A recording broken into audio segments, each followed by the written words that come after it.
Selamat pagi anak-anak. Nah, sebelum kita memulai pelajaran kita pada pagi hari ini, alangkah baiknya kita memulainya dengan berdoa terlebih dahulu. Berdoa dimulai.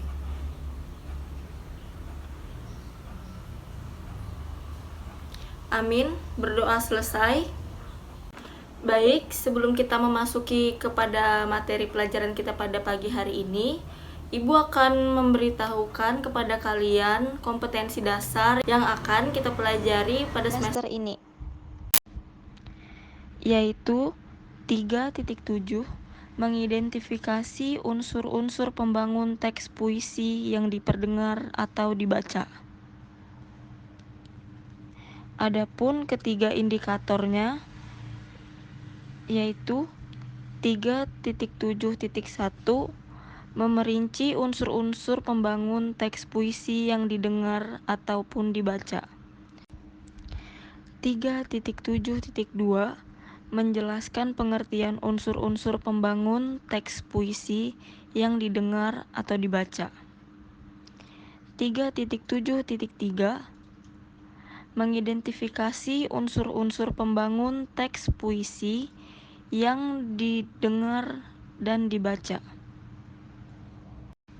Adapun tujuan pembelajaran yang pertama, siswa diharapkan dapat menyebutkan pengertian unsur-unsur pembangun teks puisi. Kedua, siswa diharapkan dapat menjelaskan unsur-unsur pembangun teks puisi yang dibaca dan didengar. Yang ketiga, siswa diharapkan dapat mengidentifikasi unsur-unsur pembangun teks puisi yang dibaca dan didengar. Selanjutnya, kita memasuki kepada pelajaran kita pada pagi hari ini, yaitu membahas tentang teks puisi. Apa itu puisi? Jadi, puisi merupakan teks atau karangan yang mengungkapkan pikiran dan perasaan dengan mengutamakan keindahan kata-kata yang diungkapkan dalam bahasa indah. Jika hendak mengagungkan keindahan alam, kamu dapat menggunakan pilihan kata yang khas. Kata-kata itu kamu pilih sehingga dapat mewakili dan memancarkan keindahan alam yang kamu kagumi itu. Selanjutnya kita masuk kepada unsur-unsur puisi. Jadi, unsur-unsur puisi itu antara lain yang pertama ialah majas dan irama. Majas adalah bahasa kias yang dipergunakan untuk menciptakan kesan tertentu bagi penyimak atau pembacanya. Untuk menimbulkan kesan-kesan tersebut, bahasa yang dipergunakan berupa perbandingan, pertentangan, perulangan, dan perumpamaan.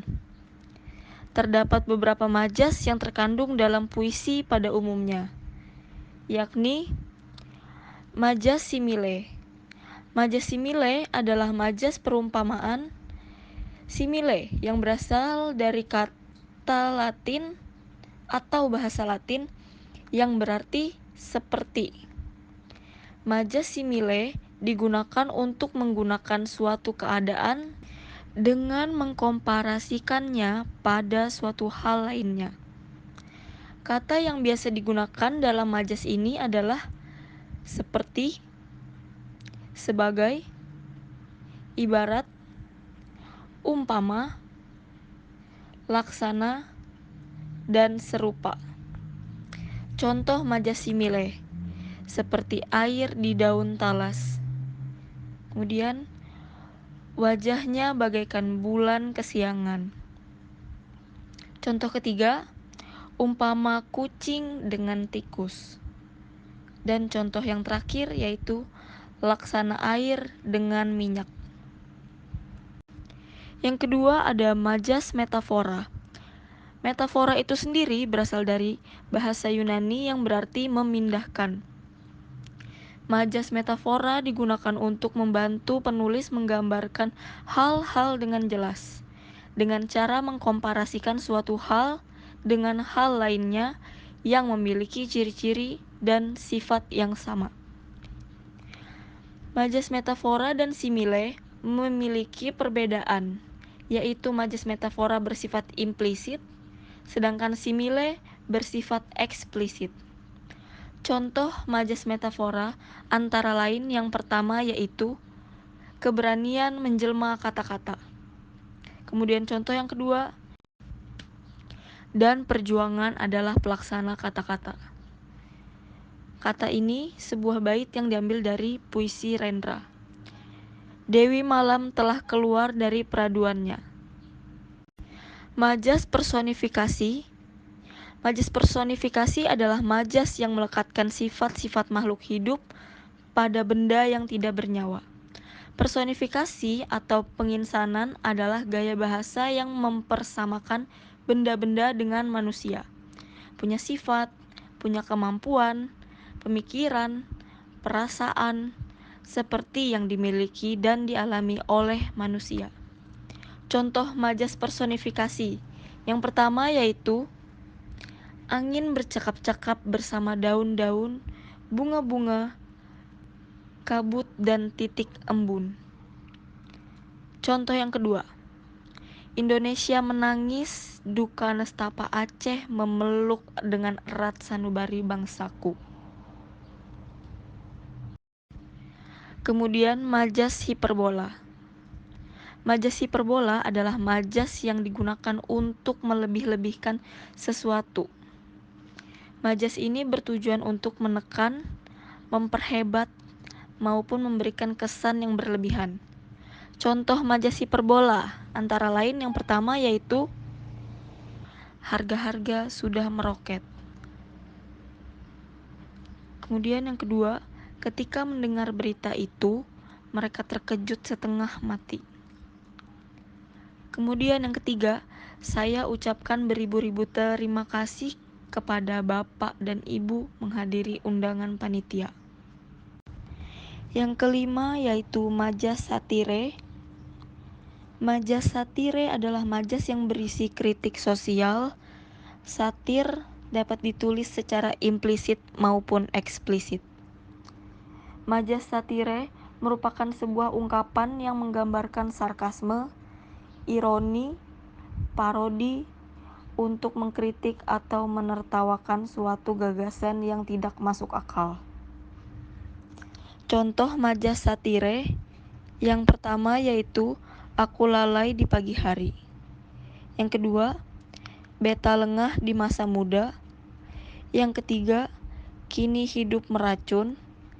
Yang keempat, hati miskin ilmu, miskin harta. Kemudian yang terakhir ada majas paralelisme. Majas paralelisme adalah majas perulangan yang tersusun dalam baris yang berbeda. Selanjutnya irama adalah alunan bunyi yang teratur dan berulang-ulang. Irama ini berfungsi untuk memberikan jiwa-jiwa pada kata-kata dalam sebuah puisi yang pada akhirnya dapat membangkitkan emosi seperti sedih, kecewa, marah, rindu, dan bahagia. Selanjutnya penggunaan kata-kata konotasi. Kata konotasi adalah kata yang bermakna tidak sebenarnya.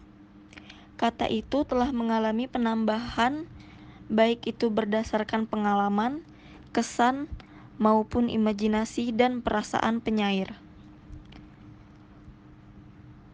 Berikut adalah contoh dari kata-kata yang bermakna konotasi. Yang pertama, kata hujan,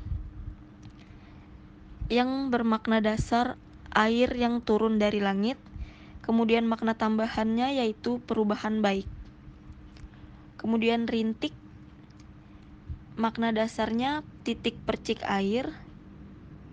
Kemudian makna tambahannya yaitu sesuatu yang kecil tetapi banyak. Yang ketiga ada pohon berbunga. Makna dasarnya yaitu pohon yang memiliki bunga, dan makna tambahannya yaitu kehidupan yang baik yang menjanjikan pengalaman hidup. Kemudian yang keempat, jalan. yang mempunyai makna dasar tempat untuk melintas. Namun makna tambahannya yaitu alur kehidupan. Kemudian akar memiliki makna dasar bagian terbawah dari pohon dan memiliki makna tambahan yaitu awal dari kehidupan. Kata-kata dalam puisi memang banyak menggunakan kata-kata yang konotatif, yang kata-kata itu merupakan kata kiasan atau merupakan suatu perbandingan. Selanjutnya yaitu ada kata-kata berlambang. Kata berlambang ini merupakan sebuah simbol atau lambang dalam sesuatu seperti gambar, tanda, ataupun kata yang menyatakan maksud tertentu. Misalnya, rantai dan padi kapas dalam gambar Garuda Pancasila, tunas kelapa sebagai lambang pramuka. Lambang-lambang itu menyatakan arti tertentu yang bisa dipahami umum. Rantai bermakna perlunya persatuan dan kesatuan bagi seluruh rakyat Indonesia. Padi kapas perlambang kesejahteraan dan kemakmuran. Kemudian tunas kelapa berarti anggota pramuka yang diharapkan menjadi generasi yang serbaguna bagi agama, nusa, dan bangsa. Lambang-lambang seperti itu pula sering digunakan penyair dalam puisinya. Kemudian pengimajinasian dalam puisi. Pengimajinasian dalam puisi adalah kata atau susunan kata yang dapat menimbulkan hayalan atau imajinasi. Dengan daya imajinasi tersebut, pembaca seolah-olah merasa, mendengar, atau melihat sesuatu yang diungkapkan penyair. Dengan kata-kata yang digunakan penyair, pembaca seolah-olah mendengar suara, yaitu suara imajinasi auditif, kemudian melihat benda-benda atau imajinasi visual, atau meraba dan menyentuh benda-benda, yaitu termasuk dalam imajinasi taktil.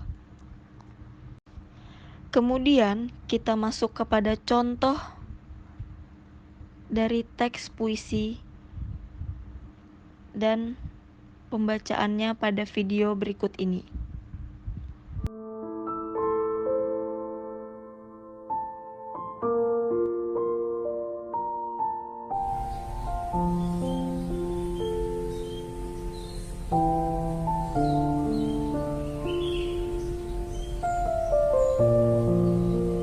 Hujan bulan Juni.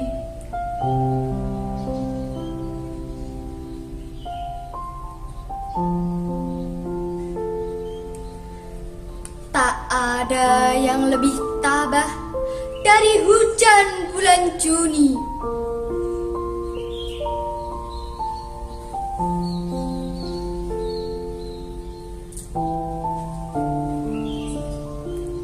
Dirahasiakannya rintik rindunya kepada pohon berbunga itu.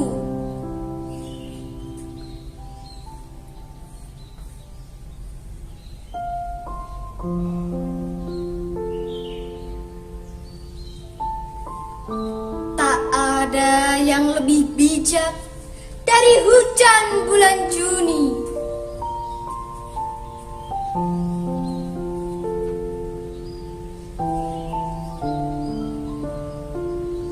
Dihapusnya jejak-jejak kakinya yang ragu-ragu di jalan itu.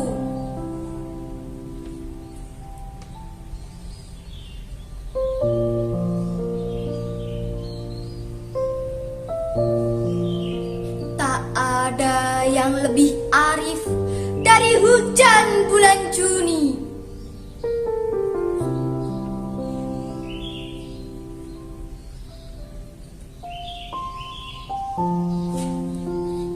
Dibiarkannya yang tak terucapkan diserap akar pohon bunga itu.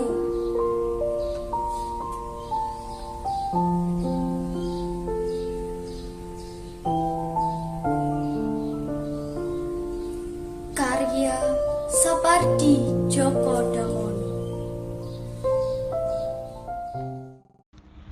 Nah, seperti video yang sudah ditayangkan tadi, pembacaan puisi Hujan Bulan Juni. Jadi, tema yang terkandung dalam puisi Hujan Bulan Juni ini yaitu cinta yang disimpan dan tidak terungkapkan kepada seseorang, lebih memilih untuk mencintai dalam diam. Hal tersebut dapat dilihat pada bait pertama puisi yang digunakan penulis yang mengarahkan pembaca kepada hal perasaan seorang insan yang dicintainya, yaitu tak ada yang lebih tabah dari hujan bulan Juni. Dirahasiakannya rintik rindunya kepada pohon berbunga itu. Pada bait puisi tersebut, penulis menyembunyikan rasa rindunya, rasa cinta yang ditahan dan sengaja tidak diucapkan sampai pada akhirnya membiarkan tidak terucapkan tetap ada dan diserap oleh akar pohon yang berbunga itu. Pada puisi Hujan Bulan Juni terdapat dua majas yang dominan dalam puisi itu, yakni majas personifikasi dan majas paralelisme. Dalam puisi itu dibandingkan adalah hujan. Hujan memiliki sikap tabah, baik, dan arif. Sifat-sifat itu biasanya dimiliki oleh manusia. Kemudian pada majas paralelisme, kata-kata mengalami perulangan dalam puisi itu adalah kata tak ada yang lebih. Kata-kata itu berulang pada setiap baitnya. Kemudian irama puisi itu harus diekspresikan dengan lembut sebagai perwujudan dari rasa kagum dan simpati. Hal itu tampak pada kata-kata pujian yang ditujukan pada hujan bulan Juni yang bersikap tabah, bijak, dan arif. Kemudian ada kata-kata berlambang yang dimaksud antara lain yaitu dinyatakan dengan kata hujan dan bunga. Hujan yang merupakan perlambang bagi kebaikan dan kesuburan, sementara itu bunga bermakna dengan keindahan. Selanjutnya, kesimpulan yang dapat ditarik dari pembelajaran kita pada pagi hari ini yaitu puisi merupakan teks atau karangan yang mengungkapkan pikiran dan perasaan dengan mengutamakan keindahan kata-kata, serta puisi juga memiliki beberapa unsur pembangun di dalamnya, yaitu majas dan irama, penggunaan kata-kata konotasi, kata-kata berlambang dan pengimajinasian dalam puisi. Dan puisi juga mengungkapkan berbagai hal yang dirasakan seperti kerinduan, kegelisahan, atau pengagungan kepada Sang Khalik yang diungkapkan dalam bahasa yang indah. Baik, tiba saatnya kita pada penghujung pelajaran kita pada pagi hari ini. Ibu harap kalian bisa memahami materi yang telah Ibu sampaikan melalui video ini, dan Ibu harap kalian baca kembali materinya serta tonton kembali video ini agar memudahkan kalian dalam menjawab tugas yang telah Ibu berikan. Nah, tugas itu nanti dikumpulkan melalui Google Classroom atau bisa kalian chat Ibu secara pribadi melalui WhatsApp serta isi daftar hadirnya ya anak-anak. Karena kita telah memulai pelajaran kita dengan doa, alangkah baiknya kita akhiri juga dengan berdoa. Berdoa dimulai. Amin. Berdoa selesai. Ibu akhiri pelajaran kita pada pagi hari ini. Terima kasih dan selamat pagi. Sampai bertemu di pertemuan selanjutnya.